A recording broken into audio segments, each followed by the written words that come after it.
The idea for the Knoxville Nationals came from race promoter Marion Robinson. He went to the Marion County Fair Board and wanted to introduce sprint cars to the half-mile dirt track. He never dreamed his idea in 1961 would eventually evolve into a 4-day event filling the more than 24,000 seats at the track with fans from around the world.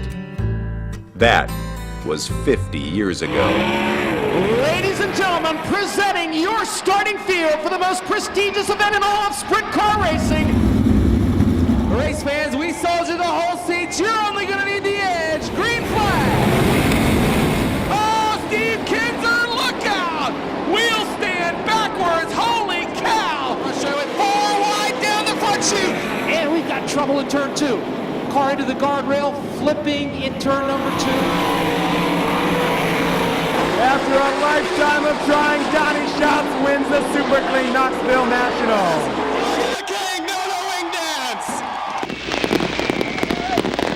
Well, if you're a sprint car racer, it's the holy grail. I love the Knoxville Nationals, and I'm thrilled that I got to play a part in it, a couple of times. I think of the biggest sprint car race in the country. I think of this race as making you or breaking you. If you want to see the best of the best, come to the Knoxville Nationals second week of August every year. It's just so impressive, I think, that many people will come to town, that many cars will race. You could win 100 races a year, and if you don't win the Nationals, you still felt like you've done nothing. The white flag is out for Donnie Schatz. 1 more lap to go. This could be his year. Well, I mean, it's always been probably the biggest race of the year. I guess it's just it's a heart thing in Knoxville. The Nationals is what all the people have made of it. It's what the competitors have made of. It's Steve Kinzer winning it 12 times. It's things like that have made it what it is. It's a race that any sprint car driver in the United States wants to come and make. So they all sort of head here in August, and here they are. People don't understand. This is Daytona 500, Indianapolis 500 combined into one. I think the Knoxville Nationals, to me, is one of the biggest races of the season as far as in racing. It's just it's a fun week, and it all leads into the final race, which is really difficult to win. When I was racing sprint cars a lot, it was just a race that you look forward to. It's race time in the Valley! Well, you think about the history that's with this place, and we're talking 50 years for the greatest, I consider the greatest race of any kind. Knoxville Nationals, woo! It went from $5,000 purse to this is the first $1 million purse. There's not that many races that have lasted that long, too. They've kind of had some big races in the past. They've come and gone. I was in 9th grade, I believe, in '61 when the Nationals first started. And you go to something like that for 50 years straight, and it never becomes old hat, because there's always something new, something different. And there's always the chance that there's going to be a big upset in the feature race. And I think that's something I always look for and hope for. About the same time that we came along, not just Steve, Sammy, and myself, but that group of guys in the middle 70s, the popularity of sprint car racing soared like no other. Knoxville became the Indianapolis 500 of sprint car racing and drew huge crowds. It became a happening. It was like a rock concert. There were people hanging around all over for a week, and they had several assorted other events along with the race. Camping in a tent, it was a little different the first few years I come. There was no suites or nothing around, but it was still the biggest race there was. I don't even know how we accomplish what we do during the Nationals, and the people are so good. They're packed in like sardines, but they don't mind. It's the granddaddy of them all for sprint car racing, so it's just like our Daytona 500, just like the Indy 500, that's what Knoxville is to sprint car racing. Because you don't have a clue. I mean, this thing can be won by anybody at any given time. Racing through lap traffic. Mark goes to the cushion. Go Rick Riordan. Now Wasowski second. Here comes Danny Wasowski. You've got a new leader. Now Kinzer getting held up in traffic. Blevins holding up Danny Wasowski off turn 4. Checkered flags out. Mark Kinzer.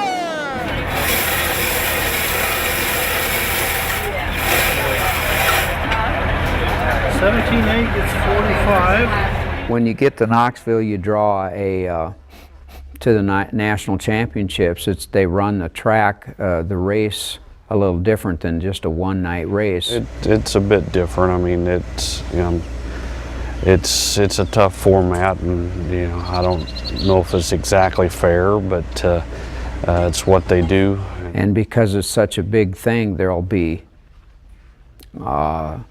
maybe 100 to 150 entries, so one night is not possible to qualify all the cars and run their, eliminating heat races and so forth. The format's great. It's unique. I've heard it praised. I've heard it cussed. It's just depends who's winning and who's losing.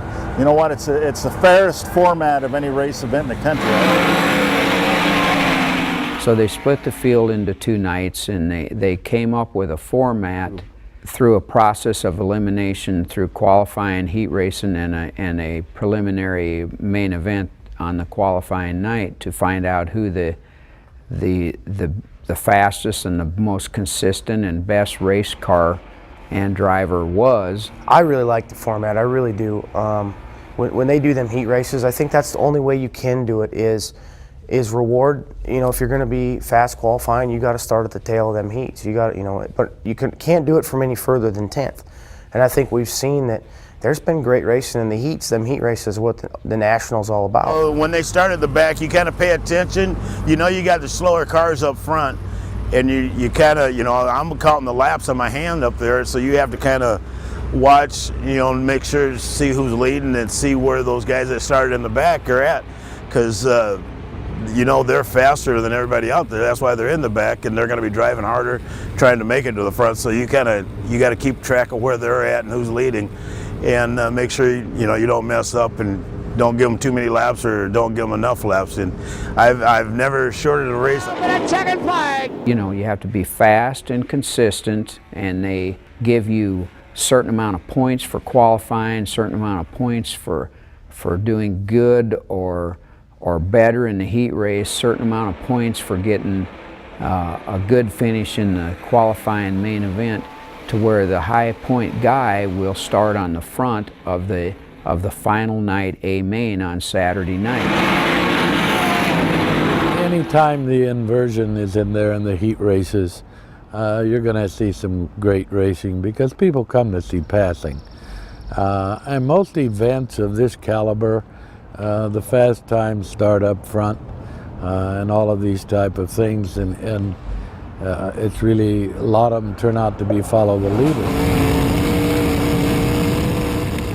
But these guys have to race their heat races in order to qualify for Saturday night. And listen, if you get the top 10 in that Saturday night race, any one of them could win it. They need a break, maybe a yellow flag here and there or whatever, but they're awfully good.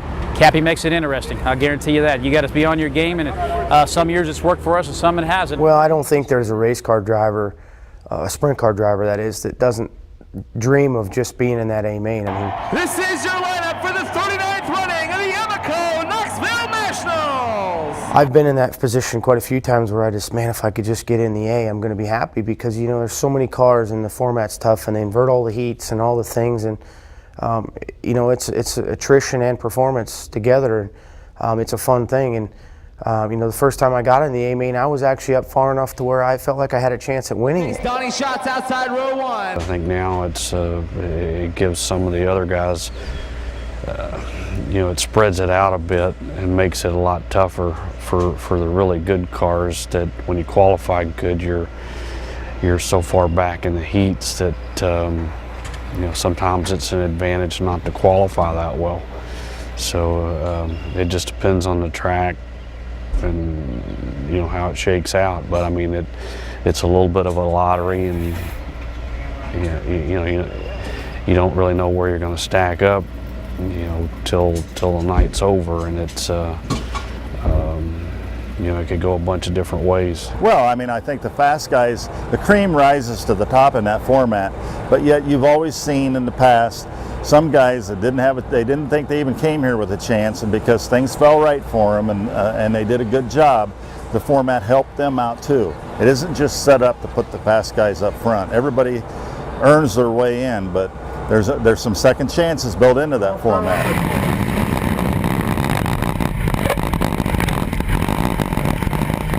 And if you have any kind of trouble, a flat tire or a broken spark plug or a piece of dirt in your eye or anything during any part of the qualifying or eliminations, you're going to not be on the front row of the main event. You're going to be farther back, and they run A, B, C, D, and sometimes E and F main events on Saturday night. So if you have trouble right off the bat, you could be slated to start on Saturday night as far back as the D or E or F main, depending on the kind of luck you had.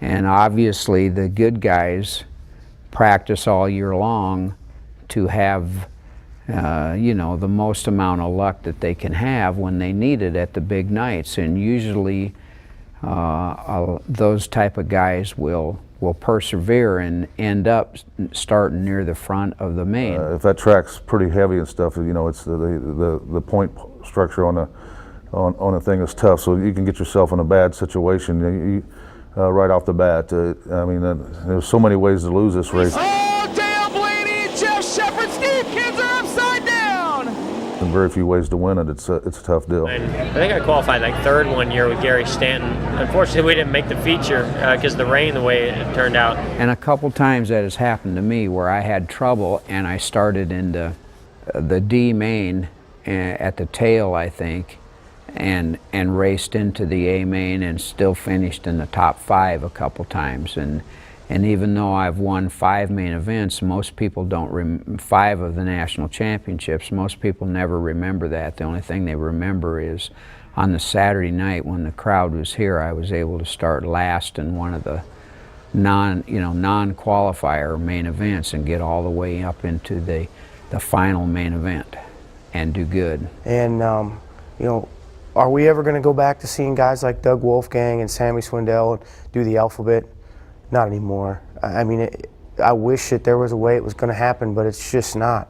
Everybody's got such good equipment, and to do those things, you have to have the perfect track conditions and the perfect person in the scenario, and it's just too competitive anymore to see that. But it's fun to be a part of that. I got to see Doug do it several times.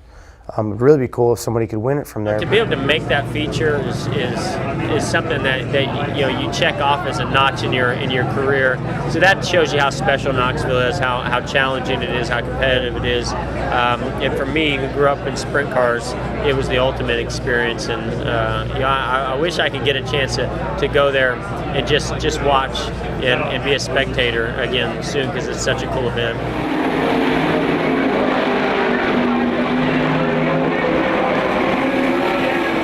Well, that's all I've wanted to do, since I was a little kid. My dad raced, and I've just been around it, just like the sport, the things that you can do, there's a lot to it, so, I'm involved in every part of it. Like being involved in every part of the team. As a kid, there was never any mention of going to college. Didn't even understand it. Graduated from high school in 1970. And for me, I was going to go to work at the packing plant at Morrell's like every other person did for $12.75 an hour and live happily ever after. And except for the fact that I couldn't stand the smell, and I wasn't interested in it at all. Growing up as a boy around the racetracks and I think I can remember the first day I went to maybe first grade or something, said I was going to win Indianapolis 500. I asked me what I was going to do. Said I was going to be a race driver and win Indianapolis 500 or something like that. My dad took me to the local racetrack in Sioux Falls on Sunday nights.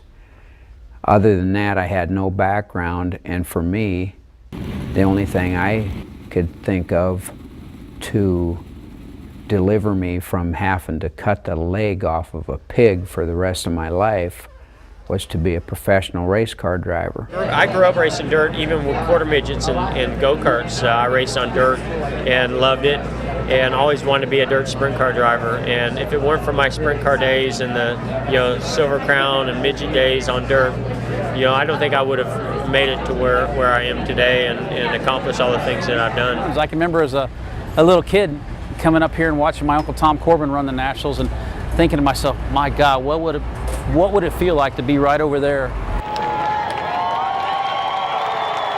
And what would you say? What would you do? I can remember times driving down the road, and you're driving down the road by yourself going to the racetrack. You're looking out just daydreaming, you're going, God, if you could ever win the Knoxville Nationals, what would be the first thing you'd say? Well, there is one memory though from the time that I raced and came from the back of the pack to run 4th or 5th or whatever it was in the A-main. I remember it was a hot night, and my dad was in the infield with me, and my dad's passed on now, but he, one of the guys that he liked me to race hard against was naturally Sammy, and amongst others, but it happened to be that it came down to me and Sammy at the end of the race, and Sammy ran 4th and I ran 5th.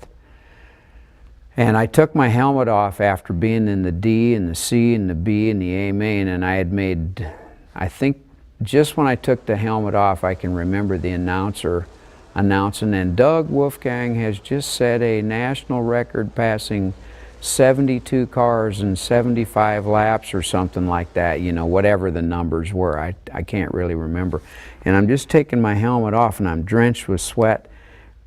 And my dad hadn't even never said, he never put his arm around me and told me that I did a good job, no matter if I won race after race. And I won 500 main events. I mean, and he saw some, a lot of them, but not all of them.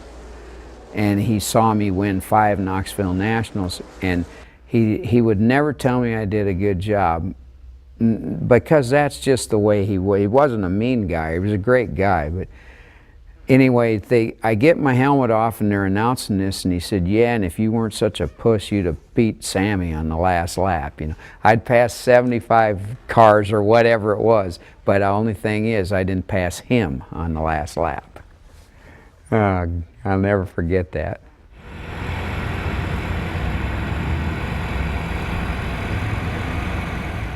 Just to get in the A-main is, that when you go 4 abreast on Saturday night, you can literally see the glow of the flashes on the cameras and feel the thunder, and it kind of sends a chill up your spine, and it's one that I wish everybody could enjoy that sensation and that feel, but as a driver, you have to let that go on at that moment and do your thing. It's all about winning the race, and I've been a firm believer. I think you got to learn how to lose it before you can learn how to win it. Well, I had plenty of practice at losing it then. I'm owed a few more wins then. A couple of our locals who've ended up second, and you're sorry to see that, because you're kind of pulling for your locals. You'd hope that they would score high, but yeah, there's a lot of them came in with high hopes and went home not too happy.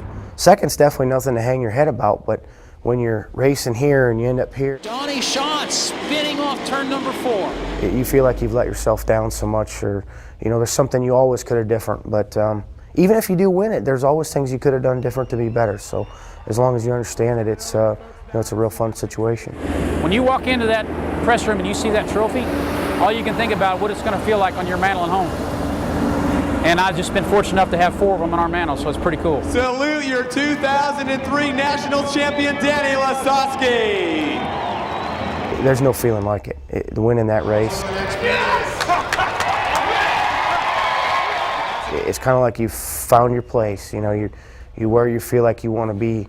The only problem is then you get greedy after one, and you just want to keep going. And believe me, it gets harder every one of them. Looking to pick up Knoxville Nationals number 4 through turns 3 and 4. The STP Armor All Tony Stewart Racing car number 15 wins the super clean Knoxville Nationals. You know, there's not very many guys that have been able to win more than one, or even win that race for instance. So just glad to be with that elite group of drivers, and you know, pretty proud of everybody that supported me along the way to get there. But I'm living proof, if as hard-headed as I am, if you have a dream of doing this and you want it to be reality and want to be standing over there in victory lane, again, I'm living proof that it can happen, because if you're hard-headed enough and willing to put the effort out, it can happen.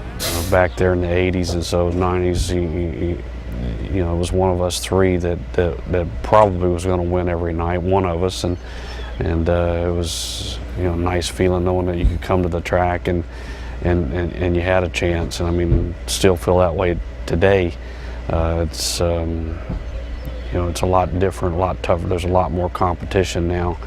It's a lot easier to go out and just buy the things you need. So you know, it's just a different era, but it's actually a lot tougher now. Sometimes when you're out front, you're really not in the best position for having a yellow or lap traffic. Sometimes running second and third and just seeing where your car is better and what you need to do, and knowing when to push at the right time is kind of like a chess match. And it can bite you or it can help you win a race. I mean, playing my cards at the right time last year is what won me the race, but it's also what cost me the race several times. I mean, I was checked out a couple times, and we had reds and yellows, and we allowed Carl Kinzer to be able to make his car better. And you know, you can't take it away from them. They got the opportunity to do it, but at the time they were definitely the best at making progress. I don't really put any pressure on myself. It's always the same. You go out to do the best you can, you know, and you just take each situation as it comes. So you know, we try to, you know, every night do the best job we can, and that race is no different. It just has bigger purse and more prestige. A lot of stress and a lot of pressure, and my stomach getting in a big knot. Just, you know, I don't want to get chewed out by my boss Cappy, and just want, you know, my main thing is get good starts. I usually get a small ulcer or upset stomach most of the time during the Nationals. And everybody says that it takes luck to get into that A feature on Saturday night.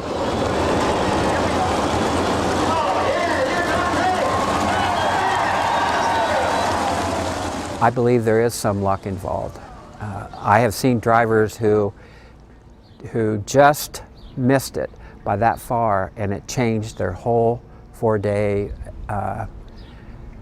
participation in that event. Well, you know, there's the old saying, you know, you make your own luck, and you got to make your own luck. You got to have a car that's fast enough to where you don't have to try to take all those chances. And today it's hard to do. It's hard to get that much of an edge on anybody. So it's a tough situation. Like I said, this race is hard to win. It makes it harder to win on Thursday, Friday than probably it does on Saturday, to be honest with you. And now as an owner, I love my cars going there. I love them being a part of it, and Joey Saldona's game so close so many times now that hopefully they'll have another great performance and maybe win it at some point. It should be exciting. You know, you see a lot of good, you know, slide jobs and moves like that, and that kind of gets your attention, and you know, you kind of perk up to kind of watch that and see if there's going to be any retaliation and stuff. But usually, you know, these guys are professionals, so they kind of write it off and just say, hey, that was a good move, you know. But then sometimes they don't kind of go through the right way and take somebody out, and then they're mad, and then later on they'll say, well, I'll get in with them someplace else, or things like that. So as long as it's not under my flags, I don't mind. Good luck and God bless you. Would you bow your heads, please? Our holy God, we're grateful for a country we live in. We're thankful for the sport that we have tonight of motor racing. We pray for the drivers and also the pit crew, that safety will be upon them. It's a dangerous sport sometimes, but all sports are. Everybody thinks it's the best seat in the house. It's probably the dirtiest seat in the house, and it's definitely the most dangerous. I've been hit by pieces up there, you know, flying off race cars. My son's been hit by a wing up there. I think it was Marlon Jones went over corner 1.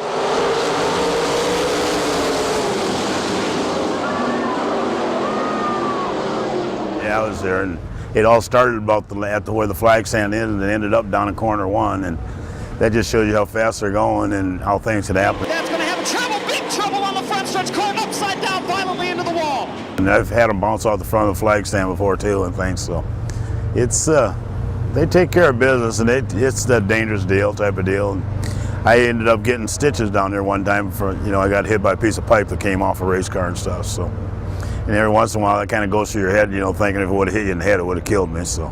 It's a dangerous deal, but it's fun.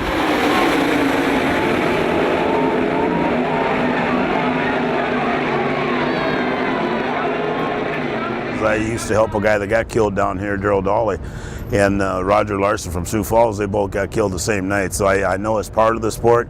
I just don't like seeing it happen. And my good friend Doug Wolfgang, he got hurt down on Lakeside. I don't remember what year it was, but I was on my way down there to flag that race, and I was sitting in a motel there and saw a commercial on TV where they had to practice and stuff. And I said, well, that looks like Wolfgang. Well, then my friends took me to the hospital. I couldn't get into the burn center. That's when he got burnt. With me, I got injured about 18 years ago and spent 4 or so months in a hospital being burned, and really ended my career. So, and at the time,